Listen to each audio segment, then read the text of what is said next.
तुम्हारा अन्नदाता, पग पग पर है संग तुम्हारे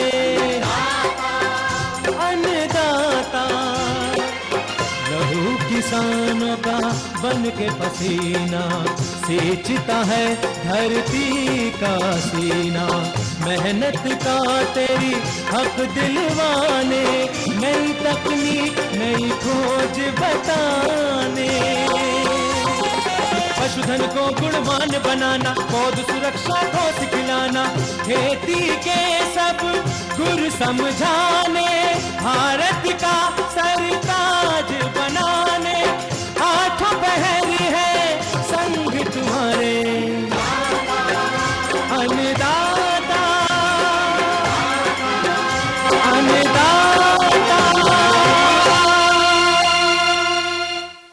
नमस्कार, मैं हूं आपके साथ निदा अहमद। आप सभी दर्शकों का अन्नदाता कार्यक्रम में स्वागत करती हूं।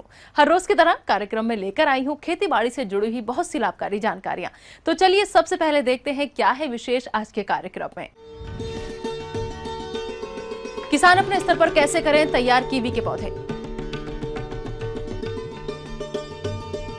गेहूं की फसल में हानि पहुंचाने वाले कीट रोगों का नियंत्रण का तरीका। मौन पालन से अधिक लाभ के लिए कौन कौन से हैं जरूरी प्रबंधन।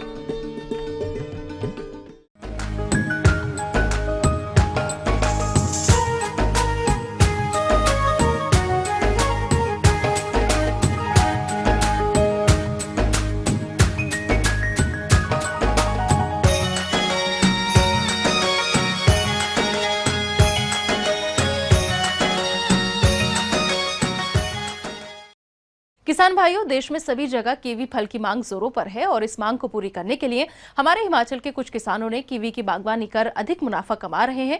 और इस लाभ को देखते हुए बहुत से किसान भाई कीवी का नया बगीचा लगाना चाहते हैं, तो उन्हें अच्छी किस्म के पौधों की आवश्यकता होती है जिसे वो अपने स्तर पर तैयार कर सकते हैं। परंतु अब सवाल ये उठता है कि कैसे, तो इसके लिए आप लोगों की मुलाकात करवाते हैं जिला चंबा के एक प्रगतिशील किसान चैनलाल से।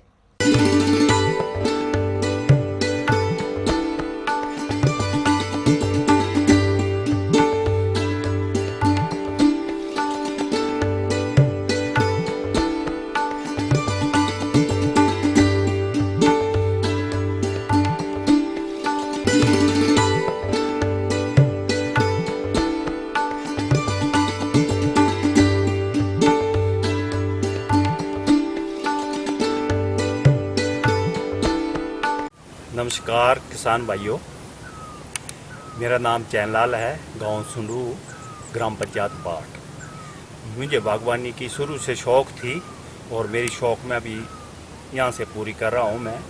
और सबसे बड़ी बात है कि मैं जो मुझे ज़रूरत होती है प्लांट की, नर्सरी की, मैं खुद ही तैयार करता हूँ। जैसे आप देख रहे हैं, ये कीवी है और ये क्लाउन रूट MM111 सेब की कर रहा हूँ मैं, और एक कीवी के भी प्लांट तैयार कर रहा हूँ मैं। लगभग नर्सरी सभी तैयार कर लेता हूँ। आप भी करो, मैं आपको भी सजेस्ट करता हूँ कि आप अपने लिए खुद ही नर्सरी तैयार करो। सिंपल तरीका है। कीवी की नर्सरी दो तरीके से तैयार होती है। पहला तरीका है बीज बोकर, दूसरा तरीका है जो हम ग्राफ्टिंग करते हैं कीवी की, उसकी जो कटिंग होती है उस कटिंग से। जो टहनी पेंसिल की जितनी मोटी होती है उसकी 3 से 4 आंखें करते हैं और उसे नीचे से सीधा व ऊपर से तिरछा कट बना लेते हैं और कटिंग करते हैं। सिर्फ करना क्या है आपको कि एक होता है IBA, इंडोल बुटारिक एसिड। वो बोलते हैं कि 1 लीटर पानी में 5000 ppm, यानी कि वैज्ञानिक भाषा है, देसी भाषा में बता देता हूँ आपको। 1 लीटर पानी में आपने 5 ग्राम इंडोल बुटारिक एसिड ये डालना है, उसका घोल बनाना है। और कटिंग लगभग 8-9 इंच लंबी, जिसकी 2-3 आंखें धरती से बाहर रह जाए। और उस पानी में आपने लगभग 2 इंच तक ड्रिप करनी है। लेकिन ड्रिप कितना करना है, आपने डुबोना है उसको कितना, 10 सेकंड तक। यानी कि अगर आपको 10 सेकंड ऐसे नहीं पता चलता है तो लगभग गिनती आप 15 और 20 गिनती कर लो, 1 2 3 4 5, उसमें 10 सेकंड कवर हो जाएंगे। आप को निकाल कर फिर अलग रखो। यानी कि एक बंडल बना लो और बंडल डब्बे में डुबो दो। थोड़ा महंगा होता है ना ये दूसरा IBA, तो इसकी जरूरत पड़ती है। और फिर कटिंग लगा लो। कटिंग लगाने के बाद जो है ना आपने उसको छाँव करनी है। अभी जैसे इसमें छाँव नहीं है, अभी हम नेट डाल देंगे ऊपर, ये छाँव में आ जाएगा। दूसरी नर्सरी मैं तैयार कर रहा हूँ अपने लिए, क्लोन रूट MM 111। इसकी कटिंग लगाते हैं हम, वही कीवी वाला तरीका है, लेकिन इसका घोल जो है मैंने जैसे 5000 ppm या 5 ग्राम बताया था पर लीटर पानी के पीछे। इसके लिए आपने क्या करना कि 2 ग्राम इंडोल बुटारिक एसिड IBA 1 लीटर पानी का घोल बनाओ और इसको ड्रिप कर लो आप 10 मिनट तक बेशक। और वो ड्रिप करने के बाद फिर इसको भी इसी तरह कटिंग लगा लो। ये भी काफ़ी हद तक जो है ना ये उगाती है। और इसका फ़ायदा हमें ये है कि बढ़िया रूट हमें तैयार हो जाएगा, बड़े कम मेहनत में बढ़िया रूट तैयार हो जाएगा। और इसके ऊपर फिर आप अपनी मनचाही ग्राफ्टिंग करो। मैं नर्सरी काम तो मैं सभी नर्सरी का जानता हूँ। नर्सरी होती क्या है, एक तो आप बीज से तैयार करते हैं, दूसरी नर्सरी तैयार करते हैं हम कटिंग से। कटिंग का थोड़ा सा हम ट्रीटमेंट देना पड़ता है वैज्ञानिक ढंग से, और सीड का तो वैसे ही हो जाता है। इसके तरीके हैं 2। जो हम कटिंग लगाते हैं, जैसे मैंने कीवी की नर्सरी बताई है जिसमें ये IBA डालना है, या सेब की कटिंग बताई है, ये है कटिंग के लिए। जो हम ऊपर की ग्राफ्टिंग करेंगे उसकी तो हम जो चाइनीज आप लगाना चाहते हैं, जैसे एप्पल में लगाना चाहते हैं, रेड स्पर है, सुपर चीफ है, स्टारक्लेट स्पर है, यानी कि आपकी ऑर्गन स्पर 2 है, ये उन्नत किस्में हैं। अगर ये लगाना चाहते हैं तो ऊपर से आपको कटिंग करना पड़ेगी। उसमें कोई ट्रीटमेंट नहीं होता, सिर्फ प्लास्टिक के साथ उसको वो करना। कई लोग हमारे देसी करते हैं कि कटिंग करते हैं और फिर मिट्टी का लेप लगाते हैं और बाहर से बांधे, वो तरीका नहीं है। आप मिट्टी बिल्कुल टच मत करो, उसको काटो, उसके जख्म के ऊपर जो है ना प्लास्टिक पूरा बांध दो और छिलके के साथ छिलका मिलाना है। इसका सिंपल तरीका है, इसका कोई ज़्यादा बड़ा तरीका नहीं है। जो ग्राफ्टिंग का तरीका है वो आप बढ़िया तरीका तो यही है, जो कलम की तरह एक साइड कट कर दो, दूसरी साइड भी कट कर दो, बीच से एक आप चीरा लगा दो, दूसरे में भी चीरा लगा दो, उस चीरे के बीच में वो दोनों को जॉइंट करो और एक साइड का छिलका पूरा मिला दो। और ये जो ग्राफ्टिंग है जो मैंने जैसे बताई है, ये 100% तैयार हो जाती है, 100%। यानी कि अनजान आदमी लगाएगा फिर भी वो 80-90% वो तैयार कर लेगा। ग्राफ्टिंग सिर्फ आसान, ग्राफ्टिंग कीवी की आसान है, नाशपाती की आसान है, सेब की आसान है। थोड़ा मुश्किल जो मैं समझता हूँ ये खुरमानी आ गई है, प्लम आ गया, ये जो है इसका जिसका बारीक छिलका होता है वो थोड़ा कम परसेंटेज में तैयार होती है, बाकी आराम से हो जाती है। आप करिए। और यही सीजन होता है इसका, यानी कि फरवरी, आप 15 फरवरी से यानी कि शुरू कर सकते हैं लो हाइट वाले। और जो हाइट वाले हैं, जो ऊंचे के क्षेत्र है, वो मार्च 15 तक आप कर सकते हैं। आप अपने पौधे आप खुद ही तैयार करो।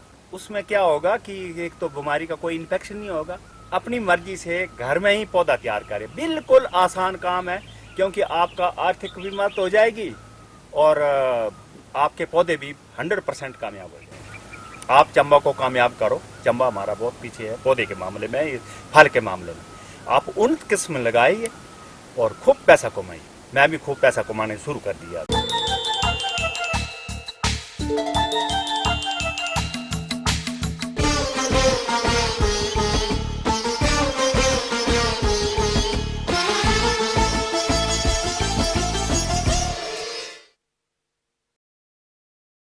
गेहूं की फसल अभी बालियों की अवस्था पर है, जिसमें इस समय कुछ हानिकारक कीट और रोगों का प्रकोप देखा जा रहा है, जो कि फसल को काफी नुकसान पहुंचा रहे हैं। इसलिए आप इस नुकसान से बचने के लिए इनकी समय रहते रोकथाम कैसे करेंगे, इस बारे में उचित सुझाव दे रहे हैं एक कीट वैज्ञानिक डॉक्टर जी.के. जैन। अभी किसान भाइयों को सलाह दी जाती है कि किसान भाई आप गेहूं और जौ में खेत में विशेष निगरानी की जरूरत है। अभी पीला रतुआ रोग की शिकायत आ सकती है। गेहूं की फसल में इस समय पीला रतुआ रोग का प्रकोप देखा जा रहा है। इस रोग के कारण पत्तियों पर पीले रंग की धारियां दिखाई देती हैं, जो कि धीरे धीरे पूरी पत्तियों पर फैल जाती हैं और जब इस रोग का उग्र प्रकोप होता है तब पत्तियों पर पीले रंग का पाउडर दिखाई देने लगता है। इस तरह से आप इस रोग की पहचान कर सकते हैं। और आइए अब जानते हैं इसकी रोकथाम के बारे में। तो इसके लिए किसान भाइयों को अब सजग रहने की आवश्यकता है। इस वक्त आप देखेंगे कि जब गेहूं की पत्तियों पर पीले कलर की धारियां पड़ने लगे तो आप ये सोच लें कि इस रोग का आक्रमण चालू हो गया है। तो इस रोग से निजात पाने के लिए किसान भाइयों ये जरूर ध्यान रखें, गंधक चूर्ण जो है उसको 25 किलोग्राम प्रति हेक्टर के हिसाब से हमें शाम के समय बुरकाव करना है, या फिर हमें प्रोपिकोनाजोल जो फफूंदीनाशक दवाई आती है इसको हमें 2 मिलीलीटर प्रति लीटर पानी के हिसाब से हमें छिड़काव करना है। और इस छिड़काव को हमें 10 से 15 दिन बाद वापस इसको दोहराना है। अक्सर देखा गया है कि प्रदेश के बहुत से किसान भाई बीज को उपचारित किए बिना ही गेहूं की बुआई कर देते हैं, जिसके कारण फसल पर कंडुआ रोग का प्रकोप होने लगता है। इस रोग के कारण बालियां काली पड़ जाती हैं और रोग की उग्रता होने पर बाली में दाना नहीं बनता, साथ ही काला चूर्ण निकलता है जो कि हवा में उड़कर दूसरे पौधों को भी रोग ग्रसित कर देता है। अतः इस रोग की रोकथाम के लिए बीजों को बोने से पूर्व थीरम दवा से बीज को उपचारित करके ही बोना चाहिए। साथ ही रोग ग्रसित बालियों को सावधानी पूर्वक तोड़कर एक पॉलिथीन में इकट्ठा करके नष्ट कर देना चाहिए। जिन किसान भाइयों ने गेहूं की 4037 या 3077 है या SD 4898 किस्में है या राज 1555 है, इन किस्मों को अगर उगाया है तो उन किस्मों में तो यह रोग कम आता है। तो मैं ये भी ध्यान रखें कि जो बाली जो है वो अगर काली पड़ गई हो या जिसको अपन कहते हैं लूज स्मट आ गया हो तो उस बाली को हमें निकाल कर, हाथों से निकाल कर, दस्ताने पहनकर उसको फिर उसको थैली के अंदर पैक कर जमीन के अंदर उसको हमें गाड़ देना है। गेहूं की फसल में इस समय जड़ माहू कीट का भी अधिक प्रकोप होता है। ये कीट भी पौधों का रस चूसकर हानि पहुंचाता है। माहू कीट की रोकथाम के लिए एमडा क्लोरोपेड दवा 1 मिलीलीटर प्रति 3 लीटर पानी में घोलकर फसल पर अच्छी तरह से छिड़काव करना चाहिए। इसके साथ ही प्रदेश के कुछ क्षेत्रों में इस समय दीमक कीट का प्रकोप देखा जा रहा है।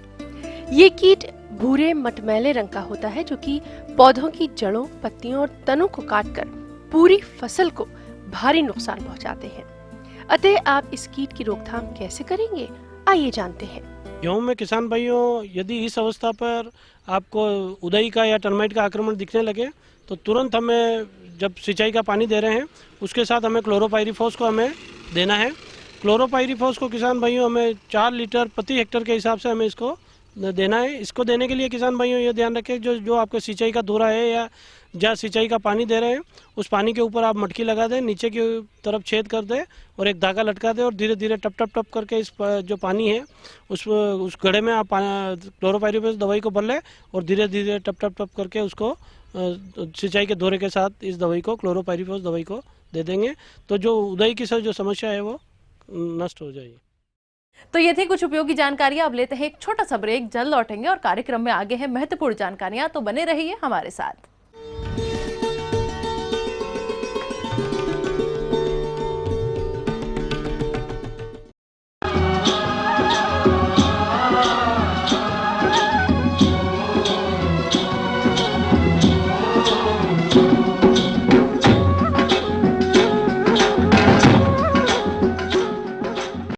ब्रेक के बाद एक बार फिर से आप सभी दर्शकों का अन्नदाता कार्यक्रम में स्वागत है। बढ़ते हैं अगली प्रस्तुति की ओर।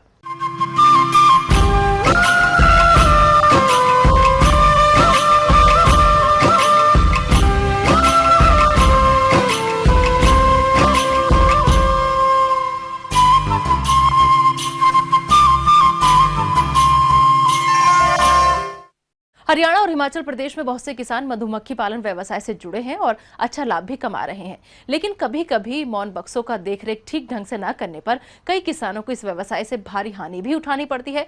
लेकिन आज हम आपको मिलवाते हैं एक मौन पालक से जो अच्छी आय कमा रहे हैं। आइए जानते हैं उन्हीं से कि मौनों का प्रबंधन कैसे करते हैं। हम ये जो है मधुमक्खी पालन जो है करीब लगभग 7-8 साल से कर रहे हैं। ये हम सीजन में जो है शहद निकालते हैं, जहाँ फूलों की फसल होती है वहीं ले जाके डाल देते हैं, बॉक्स लगा देते हैं। उसके बाद फूलों की फसल जहाँ नहीं होती है मौसम फूलों का चला जाता है, नहीं मिलता फूल होते हैं तो चीनी खिलाते हैं इनको, और मौसम गड़बड़ भी हो जाता है तो चीनी ज़्यादा खाते हैं मक्खियाँ।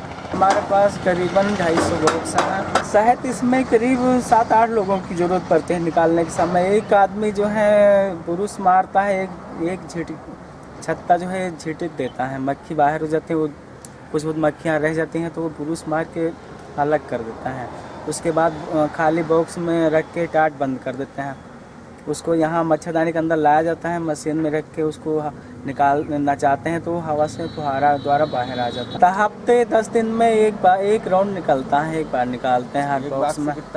एक बॉक्स में करीबन 2 किलो से लेके 3-4 किलो तक मिल जाता है। देते यही घर से उठ जाता है, फ़ोन नंबर मिलाने से जो छोटे मोटे व्यापारी लोग हैं वही ले जाता है। मधुमक्खियों में कई चीज़ों का फ़ायदा होता है। इसमें मोम भी निकलता है, गोंद भी निकलता है, पालिश भी निकलती है और शहद भी निकलता है और मधुमक्खियों का जहर भी निकाला जाता है।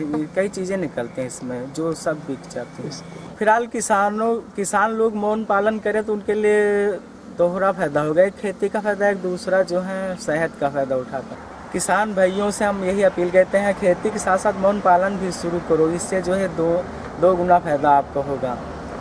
एक तो फसिल आपकी बढ़िया फसलों में सुधार आ जाएगी, दूसरा जो है शहद का फ़ायदा होगा अलग से।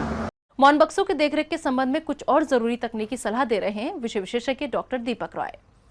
आज हम बात करेंगे मधुमक्खी पालन के लिए मौन पालन के विषय में, जो कि एक बहुत ही लाभकारी उद्योग के रूप में आपके सामने उभर के आया है और इसको बहुत सारे नवयुवक इसको अपना रहे हैं और अपनी परिवार को खुशहाल बना रहे हैं। तो इसके लिए मधुमक्खी पालन के साथ साथ आज के दिन हमारे साथ बहुत सारी चीज़ें ऐसी उपलब्ध हैं जिनको हम किसान बंधु करके और भी अधिक आय का अर्जन कर सकते हैं। जैसे हम उनसे परागण इकट्ठा कर सकते हैं, जो कि वो मधुमक्खी अपने पैरों में लेकर के आती है, ये अतिरिक्त आय का स्रोत होती है। तो इसे हम पॉलन कलेक्टर को लगा करके हम उससे पॉलन इकट्ठा कर सकते हैं। इसी के साथ साथ ऊपर की जो कवरिंग लगाते हैं उस पर बोरा लगा देते हैं। इससे क्या होता है कि ऊपर का जो प्रोपेलिस होता है, जो कि एक प्रकार की एंटीबायोटिक है, दवा में बनाने में काम आती है, वो बेकार चली जाती है। अतः उसके लिए एक प्रकार की प्लास्टिक की जाली आती है, उसको किसान बंधु ऊपर रख के उससे प्रोपेलिस इकट्ठा कर सकते हैं, उससे भी अतिरिक्त आय का अर्जन कर सकते हैं। हमारे जो किसान इस व्यवसाय से जुड़ना चाहते हैं वो इस समय भी इसे अपना सकते हैं, लेकिन जो सबसे उचित समय है वो अक्टूबर और नवंबर का महीना है, क्योंकि नवंबर से लेकर मई माह तक फूलों की अधिकता रहती है, जिससे शहद का उत्पादन ज्यादा मिलता है और इससे किसानों को अधिक आय मिलती है। इसके बाद आने वाले समय में अगर आपके यहाँ कुछ उपलब्ध ना हो, माइग्रेट नहीं कराना चाहते हैं, तो सहजन को भी लगा सकते हैं। सहजन के फूल पर भी इसका आकर्षण काफ़ी होता है। सूरजमुखी के खेती को हम करके उनसे भी इनकी पालन को बढ़ा सकते हैं, इनको परागण और नेक्टर उपलब्ध करा सकते हैं। इसके साथ साथ कुछ समय बाद आने के बाद मक्के को भी हम इनके परागण के लिए, इनके भोज्य पदार्थों की उपलब्धता के लिए हम कार्य कर सकते हैं। तो ये बहुत ही अनुकूल वातावरण है, इसको किसान बंधु करें और इससे से अधिक आय का अर्जन करें। जैसा कि आप जानते हैं कि एक बक्से में ज़्यादा खर्च नहीं आता है। अगर हम 10 फ्रेम लगाते हैं तो 3500 का खर्च आता है फ्रेम में, लेकिन अगर हम साल भर बाद देखें तो इससे हम कम से कम 3-4 बक्से तैयार कर लेते हैं। कहने का तात्पर्य यह है कि मधु के साथ साथ, शहद के साथ साथ हम किसान बंधु कॉलोनी को भी बढ़ाते हैं, उससे भी अधिक आय का अर्जन कर सकते हैं और कॉलोनी को भी हम विक्रय में ला सकते हैं, उनका भी व्यवसाय कर सकते हैं।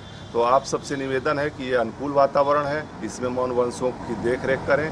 थोड़ी देखरेख में आपको अधिक लाभ प्राप्त होगा। के प्रसंस्करण की अगर हम बात करें शहद के, तो इसके प्रसंस्करण के लिए हम जो हनी एक्सट्रैक्टर होता है, शहद निकालने का यंत्र होता है, उसको लेकर के उसमें हम फ्रेम को रख देते हैं और घुमाते हैं। उसको चलाने के पश्चात जब निकल आता है तो उसको इकट्ठा कर लें किसी पात्र में और उसको रखने के पश्चात किसी बड़े पात्र में पानी गर्म कर लें और जिस पात्र में आपने शहद इकट्ठा किया है उसको उस गर्म पानी के भीतर रख दें। तो आप देखेंगे कि धीरे धीरे करके मोम जो ऊपर का होता है वो इकट्ठा होता जाता है और जैसे हम गुड़ को साफ़ करते हैं उसी प्रकार से इसको रह रह करके साफ़ कर लेते हैं। ऊपर की गंदगी को, मोम को निकाल लेते हैं और धीरे धीरे करके पूरा शहद साफ़ हो जाता है बिना उबाले, बिना गर्म किए।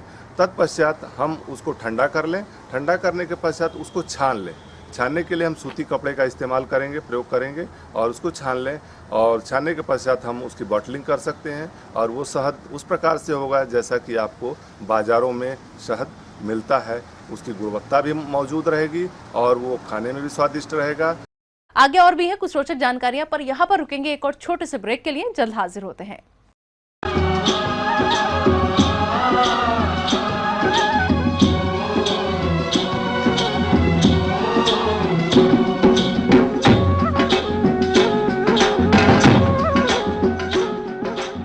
ब्रेक के बाद आप सभी दर्शकों का स्वागत है। चलिए अब रुक करते हैं अगली कड़ी की ओर।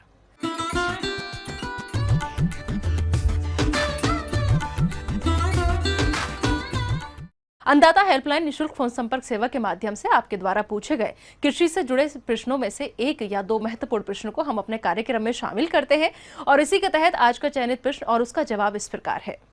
अन्नदाता निशुल्क फोन संपर्क सेवा के माध्यम से पूछे गए प्रश्नों में से आज हमने जिस प्रश्न को कार्यक्रम में शामिल किया है उसे पूछा है ग्राम नाथुपुर, जिला सोनीपत के कृषक मुरारी लाल ने। यह वर्मी कंपोस्ट तैयार करने की विधि के बारे में संपूर्ण जानकारी चाहते हैं। तो मुरारी लाल जी, आपकी जानकारी हेतु प्रस्तुत है कार्यक्रम का यह अंश। वर्मी कंपोस्ट जो है केचुए की मदद से जो खाद तैयार होती है उसको वर्मी कंपोस्ट कहते हैं और केचुए के पालने को वर्मी कल्चर कह देते हैं। इस खाद का सबसे बड़ा किसान भाइयों के लिए यही फायदा है कि तो ये 70 से 90 दिन में तैयार हो जाती है। केचुआ खाद को तैयार करने के लिए करीब 70 से 90 दिन का वक्त लगता है तथा इसमें पोषक तत्व भी बहुत ज्यादा होते हैं। वहीं कूड़ा करकट को गड्ढे में दबाकर भी देशी खाद तैयार किया जाता है, लेकिन इस विधि में खाद तैयार होने में 6 से 7 महीने लग जाते हैं तथा ये खाद ज्यादा गुणकारी भी नहीं होता है। ऐसे में केंचुआ खाद किसानों के लिए काफी गुणकारी है। और इसको एक दिन की प्रशिक्षण लेके कोई भी किसान, हर एक किसान के पास गोबर और ये सब उपलब्ध है, आराम से तैयार कर सकता है। बस उसको थोड़े से केचुए लेने होते हैं। शुरू में प्रशिक्षण यूनिवर्सिटी हरियाणा कृषि विश्वविद्यालय देता है, हमारे यहाँ यूनिट भी है, दिखाते भी हैं। किसान भाई हरियाणा कृषि विश्वविद्यालय में एक दिन प्रशिक्षण लेकर अपने खेत में केंचुआ खाद तैयार कर सकते हैं। किसान भाई 1 क्विंटल के लिए 250 ग्राम केंचुए का प्रयोग कर सकते हैं। जो केचुआ है, कई तरह के केचुए पाए जाते हैं वैसे तो, लेकिन इसको तैयार करने में हमारे जो यहाँ पे स्पीसीज यूज हो रही है, इसीनिया फिटिडा बोलते हैं, रेड वर्म बोलते हैं। ये जो है बहुत ही जल्दी, इसकी ग्रोथ बहुत जल्दी है। ये 55 दिन के आसपास जो है रिप्रोडक्शन इसकी शुरू हो जाती है और ज़्यादा मात्रा में एफिशिएंट है। हमारे उत्तर भारत में ये जो स्पीसीज है, जो हमारी जो देसी किस्में हैं उनकी अपेक्षा ये ज़्यादा कुशल और ज़्यादा खाद तैयार करती है। इसको शुरुआत करने के लिए किसान भाइयों को जो है कोई छप्पड़ जहाँ हम अपना डंगर ढोर बांधते हैं वो भी चल जाएगा, एक नीचे ईंटें बिछा ले और शुरू में आप ताज़ा गोबर लेके इसको 10-15 दिन का ताज़ा गोबर हो, उसमें आप 70% तक जो है गोबर ले सकते हैं। 10% तूड़ा गला हुआ हो और 10-20% जो है मिट्टी खेत की जिसमें जीवाणु रहते हैं, इनको मिला के ठंडा करके, क्योंकि गोबर गर्म होता है और उसमें मीथेन गैस होती है, इसको ठंडा करके और फिर इसको बेड बना। 2 तरह की विधियां हैं, एक तो मेंढ बनाना जिसको बेड बोलते हैं और दूसरा खड्डे वाली विधि हम आजकल सिफारिश नहीं करते क्योंकि उसमें ज़्यादा गर्मी हो जाती है और जिस तापमान बढ़ने के कारण केचुए मर जाते हैं। तो कई सालों से हमने देखा है कि ये मेंढ वाली विधि ज़्यादा अच्छी पाई गई। हरियाणा कृषि विश्वविद्यालय के कृषि वैज्ञानिक एस.के. ठकराल ने किसानों को सलाह देते हुए कहा कि केंचुआ खाद पक्के स्थान पर मेड़ बनाकर ही तैयार करें और ऊपर फव्वारा लगाएं। ऐसे में गर्मियों के दिनों में सुबह शाम फव्वारे के द्वारा पानी देने चाहिए, वहीं सर्दियों में 1 दिन छोड़कर पानी डालना चाहिए। 70 से 90 दिन हो गए तो आप इसको ऊपर से ढक के रखिए सर्दी के दिनों में। गर्मी के दिनों में ऊपर जो गिल्ली बोरी रखिए और फिर हटा के देखते रहिए। केचुए जब आप इसका जो है रंग जो है बिल्कुल चाय जैसा समझ लो हो जाएगा तो फिर आप समझो आपका खाद तैयार हो गया, क्योंकि केचुए इसमें जो है दिन रात घूमते रहते हैं ऊपर नीचे, तो उस समय पानी देना बंद कर दो। ऊपर से पराली रख रखी है या आपने बोरी रख रखी है तो वो हटा दो और उसके बाद 1 हफ्ते तक खुला छोड़ दो, केचुए नीचे चले जाएंगे, आप ऊपर वाली जो है परत उतार सकते। इस दौरान 70 से 80 दिनों में अगर खाद रंग चाय के समान काला हो जाता है तो केंचुआ खाद तैयार हो जाता है। ऐसे में किसान भाई एक सप्ताह तक पानी न लगाएं, जिस कारण से केंचुए नीचे चले जाते हैं। उन्होंने बताया कि मार्च से अप्रैल और अक्टूबर से नवंबर में केंचुआ खाद बनाने का सबसे अनुकूल समय होता है।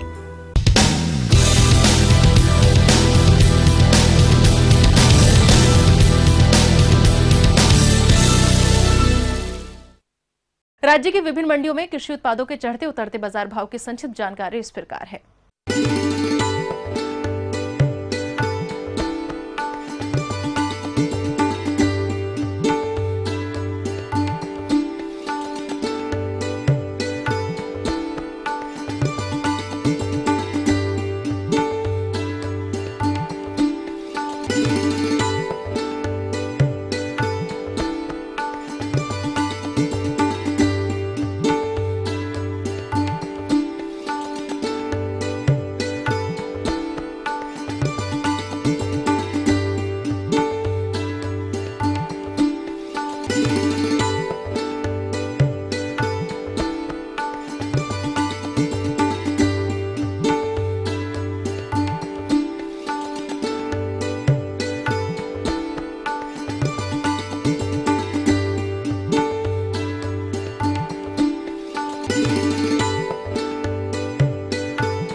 अब आइए देखते हैं कल दिखाए जाने वाले कार्यक्रम की मुख्य झलकियां।